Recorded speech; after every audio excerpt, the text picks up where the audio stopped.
Welcome everyone to this week's interview. Today I'm sitting down with Shawn Magee of SMD Racing and Shawn Magee Design. Shawn, how are you doing today? Good, Brandon. How are you doing? Doing good. Have you been doing this year?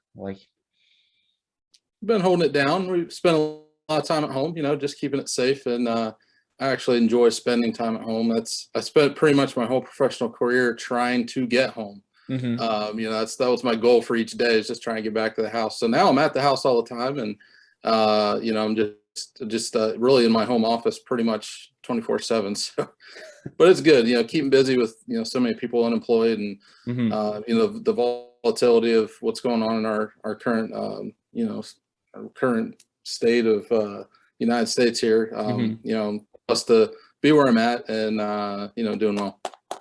Awesome. Well, jumping into it, Shawn, one of the things you're most well known for, in my opinion, are your throwback schemes that hit the track. And earlier this year we saw Derek Kraus have his Michael Waltrip throwback, and it got me thinking about how a couple years ago there was a story about how Waltrip had to change his throwback back in 2011 because it was, I forget if it was the font or if it was the stripes, but someone said it was something was a DI trademark. So as a designer, whenever you're going through these things for throwbacks, are there permissions? Like, do you have to reach out to the driver team lawyers or whatever, or is it something that you can do whatever as long as it's not like a die cast, or how does that work? Yeah, throwback weekend's really tricky when it comes to design and legality, because technically anytime you use a design and you're profiting from it in some way, that you're going to have to either pay royalties or have permission to use it, no matter what it is. And so a lot of these corporations recognize that throwback weekend is really honoring them as well, so they're getting positive experience from it. So they kind of look the other way. But technically, I think in a lot of cases there could be a lot of lawsuits actually drummed up if they really wanted to.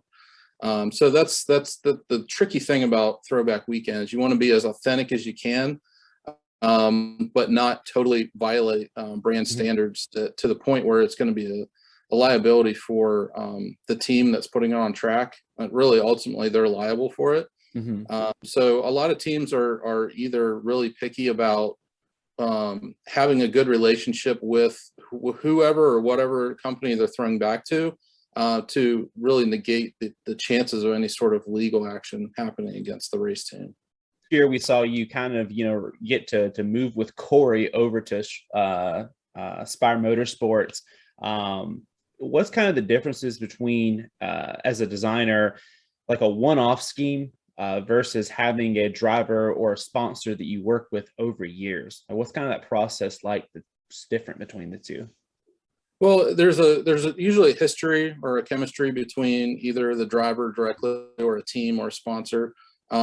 Fortunately, I've been fortunate enough to have those relationships throughout the years I've been in the sport, where I'll have a sponsor, and whether it's a freight auctions or a driver like Corey contact me directly and say, hey man, I want to pitch an idea to whatever sponsor he's trying to secure sponsorship for the next year.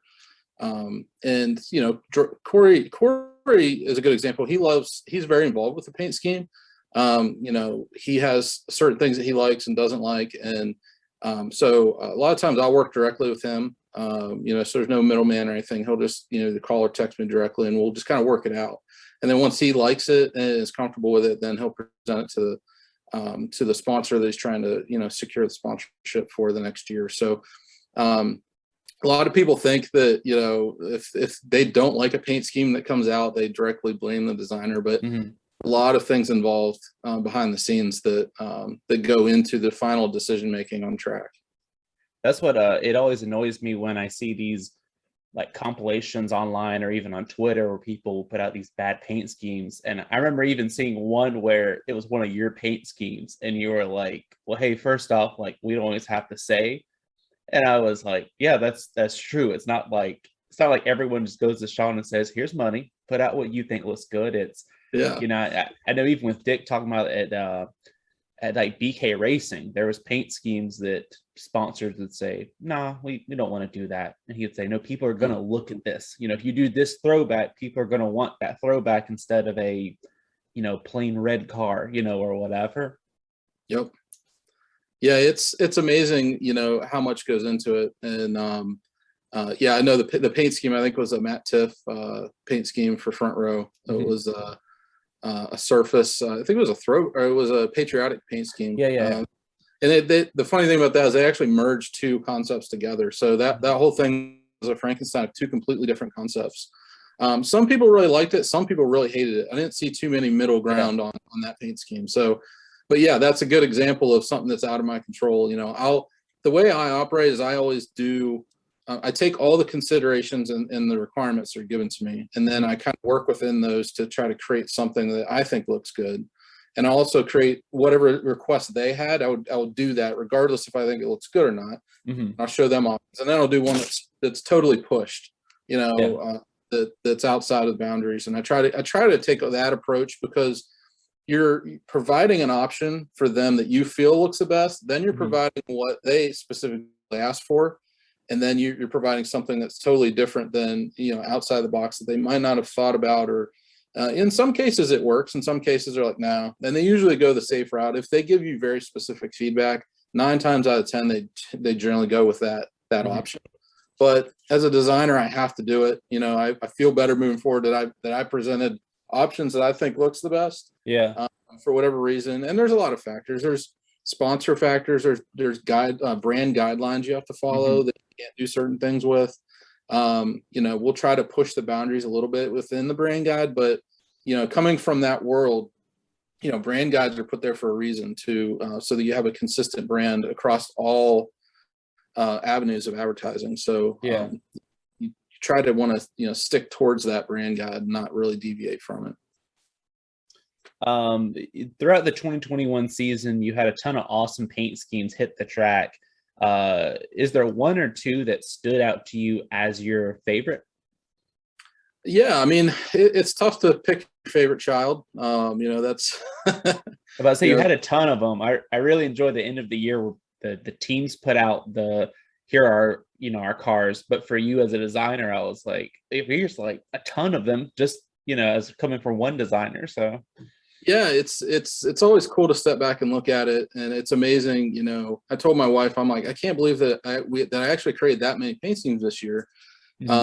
You know, it's just kind of overwhelming to think about, you know, at the end of the year. And a lot of those paint schemes run multiple times in multiple races. Like Freight Auctions ran a McDowell's car, you know, it's probably a majority of the time one paint scheme. So, you know, that kind of factors into it. You know, obviously the McDowell car I love because my logo's on it. So anything that has my logo on it, I like. But I thought it was a nice, clean, simple paint scheme. That was a request directly from Freight Auctions. They wanted to go like clean white and very minimal. And they originally wanted to run all white car with nothing on it, just decals. So I as a designer, I had to do something. You know, I had to do something to it. So I was designing, you know, a very minimal look to it and kept it very clean and streamlined. I'd say Corey LaJoie's Built Bar car, I thought was pretty. That turned out pretty cool. It was different, and that's the whole direction of that car. You know, Built Bar wanted to do something out of the ordinary, and so we kind of looked at a few options that were too obnoxious, and we kind of dialed it back from there, if you can believe that. But ended up, you know, with Corey's, I was like, you know, if they want to go obnoxious and keeping with the brand of putting Corey's face really big on the car, let's just put him with the Built Bar in his mouth. And so the executives like that, and they kind of built their, you know, campaign around that moving forward, and, you know, pushed out the Built Bar mix box with the car on it. And so it got a lot of good exposure, you know, FaceTime, race time, or race time, FaceTime, you know, I kind of came up with that in a social graphic and just kind of pushed that out as a kind of a catchy thing. And it was kind of you know, people remembered it. So that one was really cool. And then one, I think that it was another unique one. I tend to like the kind of unique ones that people remember. And one was a Rich Marr paint scheme, or for Rich Marr Florist. They did for Spencer Boyd on his truck. It was, a lot of people, wonder, well, why does it look totally different than all the other Richmar paint schemes? And it was based off of Bethlehem Steel, the old Bethlehem Steel plant out in eastern Pennsylvania, where Richmar is basically based out of Philly area. They had a strong connection, a strong family connection to that facility, and wanted to kind of merge that or do a throwback that kind of had that involved. Mm-hmm. And so we kind of treated it like a throwback weekend and merged the Richmar brand into the Bethlehem Steel look and created a really cool steel, tough looking truck from it, using just simple design and putting elements of that steel mill into it. And it turned out pretty cool. It was a very unique paint scheme, and at least in the truck series, it's one I think is pretty memorable. Yeah. So going back to the Built Bar thing with the car being on the box, there's this level of designers say, man, my car made it into the video game, or man, my design's on a die cast. Where's it rank looking and saying, man, here's a box of cereal, or here's a box of protein bars. That's my car on it. Yeah, it's pretty cool. I didn't even know they were doing it until I saw they post it, and then they're pushing the golden ticket. I was trying to get my hands on one, but I wasn't able to. But it's in my professional world. I deal with packaging design, so I have a lot of products that I've designed the packaging for that are in retail settings. So I'm used to seeing that, but it's still cool to see, a paint scheme, from a car that you designed on package, no matter what. I mean, it's still cool to see. But yeah, I'm just glad that Built Bar was able to take that concept and kind of push it out in their advertising and kind of build on it. It's cool to see just an idea that kind of sparked between Corey and I and evolve into, a big marketing plan for a corporation like that. Yeah. With the next gen car coming out, we've heard a lot of stuff from teams or crew chiefs, but as a designer, what are kind of your thoughts on, the car, the body's being different, the number being moved? Like, is it something as a designer that you're like excited, kind of hesitant about, and kind of like either or? Why is that? Yeah, I'm not a big fan of change. If you know me personally, I don't like a lot of change. I like to do things the way I've always done them, and that helps with my creative flow. If I have a constant, then I could focus on the creative and kind of make that. But now that your constant's kind of being disrupted, the design's being disrupted, you're on a new style car, there's new body lines, it's just chaotic. And I think that most designers probably they like that constant, and then so they can just focus on the design portion and knowing the body lines of the existing car and knowing a placement for the door number. So I'm not a big fan of the number being pushed forward. I've done a few of the next gen layouts just for 2022. And I don't know, it's tough to work with. I think that you're going to see a lot of really good paint schemes with the number move forward that work really well. And then I think you're going to see a lot of really bad ones that the hierarchy's just messed up on. Having the door number in the middle of the door helps with the balance of the hierarchy. And by hierarchy, I mean, when you look at something, what do you look at first? The priority order of what you're trying to get across. And I think you'll see a lot of logos that are very similar in size spread across the side of the car because of the placement allowed there. We saw this a lot in the JTG cars where they're pushing all these different brands, but there's like 3 brands that were all the same size, and you didn't know what to look at first. And it that's why up the upper quarter panel, you have a really large horizontal sponsor that really catches your eye first, then you filter down to the associates that are below it. So there's a hierarchy involved with that. And I think with moving the number forward, unless you have a really horizontal sponsor that you can stretch out, and it really depends on the teams too. The teams are dictating what areas of the car are going to be, where is the associate sponsorship going to be placed? Is it going to be right behind the number and take up that entire space, from the door to the back wheel, or is it going to be right on, the true upper quarter panel, or is it going to be lower quarter panel? They're kind of figuring that out this season as well. So I think that you'll see throughout the season a progression of how they're standardizing that. When they first roll out, we're going to see a lot of paint schemes are all over the place, but as the season goes on and they figure out what works and what doesn't, you might see that kind of settle into place. I know with the tests they've been doing, it seems like it's been hit or miss. Like there's some cars that they've shown and I'm like, man, those look really good. And honestly, looking at it, the first thing I think of isn't, oh, they moved the number. I think that's a good paint scheme. Then there's other ones where it seems like I don't know if it's not figured out or whatever, but I immediately am drawn to the number and I think something's not right there. Is that something? I know with the Dell Junior download, he talked about how the numbers there's like a rule to how big they can be or whatever. Is that something that's changing with the next gen? Like, is any of that stuff changing or? That's a great question. I don't know how to answer that. I have seen numbers out there that are really tiny and pushed up right underneath the NASCAR logo, and it seems really odd. I think that I saw it on one of Bubba Wallace's cars or something like that, where it's really small, and I'm like, why is that so small? I don't like small numbers. I've had paint schemes that ran throughout this year that the numbers were a little smaller than I actually intended on. The final wrap happened, and it just bugs me. It's like petting the cat backwards. I just don't like it. So big numbers for me. I like big numbers, and I cannot lie. So I think you're going to see varying. Again, I think you're going to see varying number sizes until they get that figured out. There is usually a range for of the number of the door size. Most of the teams stay within that range. I think that if you get super small, they might say something because it's hard to identify the car at that point. That's why you have the door numbers to identify it from the side. But yeah, I think that it really depends on the number that you're working with. Like Trackhouse in '99 is a lot wider than the number one that they're working with, but their cars both look really good. Kyle did a really, really good job with designing those test cars, with all the metallics applied to it and just the really solid design overall makes that look really good. And people get excited about the next gen car looking at it.